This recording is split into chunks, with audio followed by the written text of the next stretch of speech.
दुर्र शहवार जब अपने घर आ जाती है तो उसे पता होता है कि यहाँ किसी ने मेरा एतबार तो करना नहीं, मेरे घर वाले तो उल्टा मुझे ही हमेशा कसूरवार ठहराते हैं। तभी आते साथ वो अपने बाप और भाई को वो वीडियो दिखाती है कि ये देखिए, ये वो लड़की है जिस पे मुझे शुरू से शक था और मैंने इतनी दफ़ा मना किया है इसका घर में आना जाना, लेकिन वलीद चुपके से जाके उसको हॉस्पिटल में पैसे पकड़ा रहे थे। मैंने इसीलिए वीडियो बना ली क्योंकि मैं जानती थी कि मेरे घर वाले मेरी बात पे एतबार नहीं करेंगे। मेरा इकलौता भाई तो हमेशा मुझे ही शक की निगाह से देखता है और मुझे ही कसूरवार ठहराता है।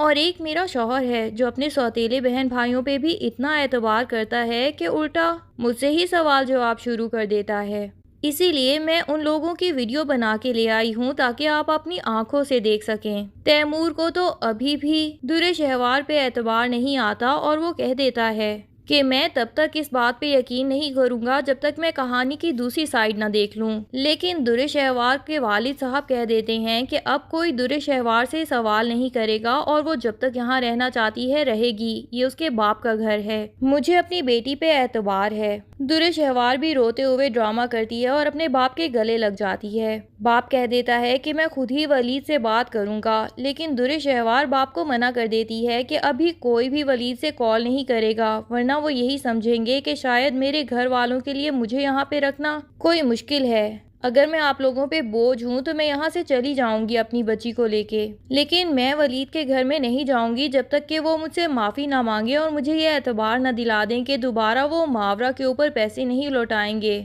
और ना ही उसका इस घर में आना जाना होगा।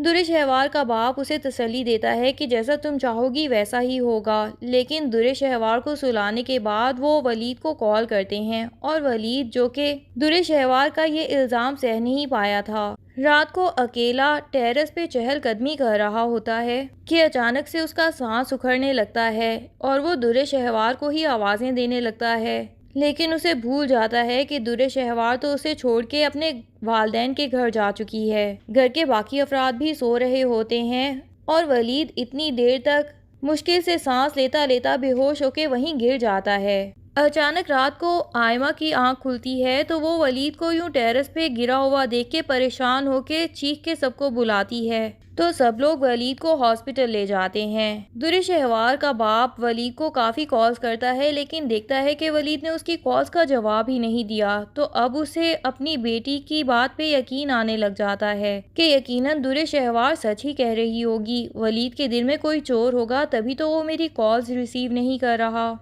इधर इमाद और आयमा तो खुद भी हॉस्पिटल में इतने बेहोश हैं कि किसी को याद ही नहीं कि दुर्र शहवार को भी कॉल कर दे। लेकिन जब वलीद आईसीयू से बाहर आ जाता है तो फिर आयमा को होश आता है और वो फ़ौरन से तैमूर को कॉल कर देती है और भाई की हालत बताती है कि कितनी बिगड़ गई थी। तैमूर यहाँ बताता है कि दुर्र शहवार के साथ उसकी कोई लड़ाई हुई थी और दुर्र शहवार रात को नाराज होकर यहाँ आ गई थी। आयमा तो अपना माथा पकड़ के बैठ जाती है और अब उसे पता चलता है कि भाई की ये हालत की जिम्मेदार भी दरअसल दुर्र शहवार ही है। लेकिन बेचारी आयमा किसी से कुछ भी नहीं कहती कि बिला वजह उसकी वजह से बात ना बिगड़ जाए। तैमूर जब ये बात सुनता है तो वो अपने वालिद को जाके बताता है कि आपके दामाद हॉस्पिटल में एडमिट हैं और आईसीयू से अभी अभी बाहर आए हैं। क्या आपको खबर भी है कि आपकी बेटी क्या गुल खिला के आई है जिसका आपने साथ देने का फैसला तो कर लिया है, एक दफ़ा भी आप उससे सवाल नहीं करते। मुर्तज़ा साहब जब ये सुनते हैं कि वलीद आईसीयू में था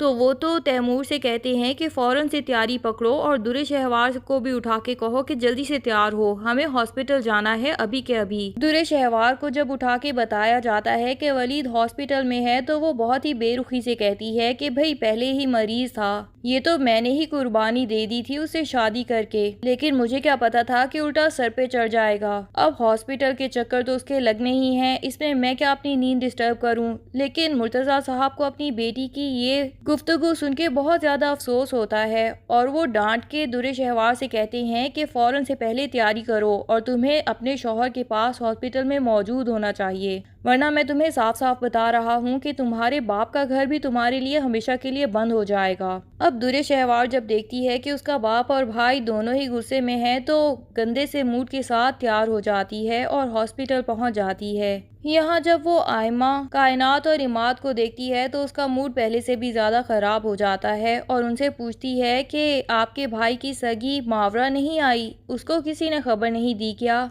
आयमा कहती है कि भाभी, भाई आईसीयू से अभी अभी बाहर आए हैं।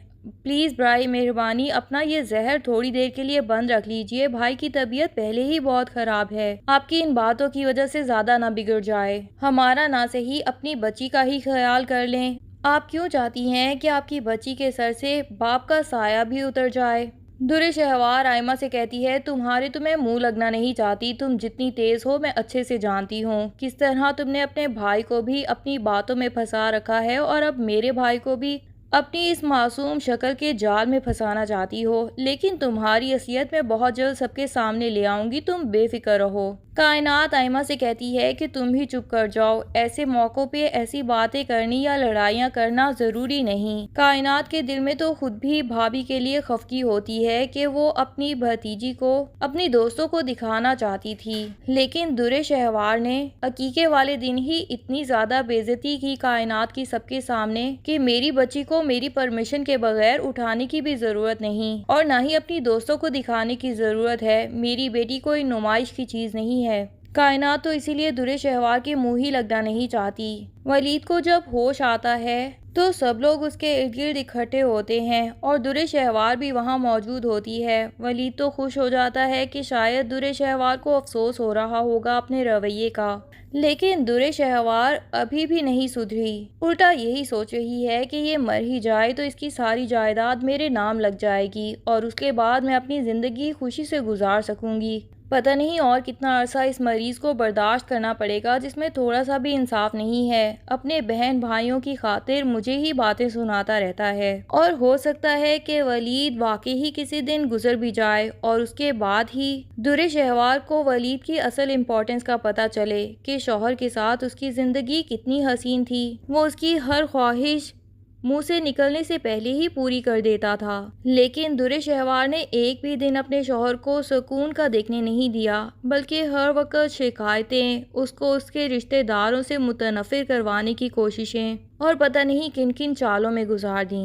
बहरहाल ये तो हम एंडिंग में ही देख पाएंगे, क्योंकि ये दोनों तो दो किनारे हैं जो कि हमेशा जुदा जुदा ही रहते हैं, कभी भी एक दूसरे से मिलते नहीं। पर फिलहाल वलीद की इस तबीयत की वजह से आयमा और तैमूर की शादी डिले कर दी जाती है और दुर्र शहवार का मकसद भी पूरा हो जाता है। वो तो यही चाहती है कि डिले होते होते बिल आखिर एक दिन ये शादी कैंसिल ही हो जाए। वो तैमूर को और अपनी माँ को साफ ही बता चुकी है कि मैं नहीं चाहती कि आयमा और तैमूर की शादी हो, लेकिन ये तो तैमूर ही है जो साफ बता चुका है कि तुमने अपनी शादी अपनी मर्जी से की थी और मेरी ज़िंदगी के फैसलों में बोलने की तुम्हें बिल्कुल ज़रूरत नहीं। मैं आयमा को अपने हमसफ़र के तौर पे चूज़ कर चुका हूँ और मैं उससे पीछे हटने वाला नहीं। और माँ बाप खुद भी ऐसे नहीं हैं। जब उन्होंने दुर्र शहवार की ज़िंदगी में कोई रुकावट नहीं डाली तो वो बिलावजह तैमूर की ज़िंदगी में क्यों रुकावट डालेंगे, बल्कि उन्हें तो खुद भी आयमा बहुत ही अच्छी लड़की लगती है। इतनी अमीर ख़ानदान की होने के बावजूद इतनी सुलझी हुई, इतनी डाउन टू अर्थ, कितनी तमीज़ से बात करती है। असल मज़ा तो आयमा की शादी के बाद ही आने वाला है। दुर्र शहवार उसके बाद अपने कौन कौन से रंग दिखाने वाली है, ये जानने के लिए ड्रामे की अगली एपिसोड्स का इंतज़ार कीजिए। तब तक के लिए अल्लाह हाफिज़। वीडियो पसंद आए तो लाइक एंड कमेंट ज़रूर कर दें और चैनल को सब्सक्राइब करना ना भूलिए। Thank you.